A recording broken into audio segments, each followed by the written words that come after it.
গাজীপুর মহানগরীর পুবাইল থানায় প্রেমঘটিত বিরোধের জেরে এক কলেজ ছাত্রীকে ধর্ষণ চেষ্টার ঘটনায় মূল হোতাসহ ৩ যুবককে গ্রেপ্তার করেছে মহানগর পুলিশের সদস্যরা।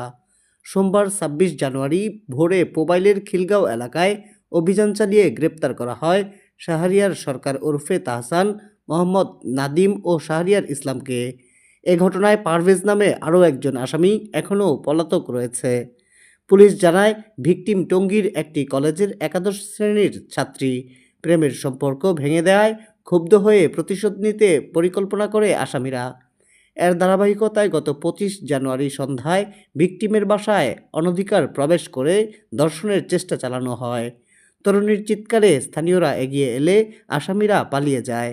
এ ঘটনায় মামলা দায়েরের পর রাত্রিকালীন অভিযানে ৩ জনকে গ্রেপ্তার করে পুলিশ। পুলিশ বলছে, পলাতক আসামিকে ধরতেও অভিযান চলছে। 16 নয়নেপাড়া পুবাইল থানাধীন বাড়ি। সে একটা অভিযোগ দায়ের করেন যে তার পূর্ব পরিচিত শাহরিয়ার সরকার তাহসান সহ তার ৩ জন বন্ধু তাকে ধর্ষণের চেষ্টা করেন। এই অভিযোগের ভিত্তিতে তাৎক্ষণিক আমরা পুবাইল থানা পুলিশ অভিযান পরিচালনা করে শাহরিয়ার, তাহসান, পারভেজ, নাদিম, শাহরিয়ার ৩ জনকে গ্রেপ্তার করতে সক্ষম হই এবং এই বিষয়ে নিয়মিত মামলা রুজু প্রক্রিয়াধীন।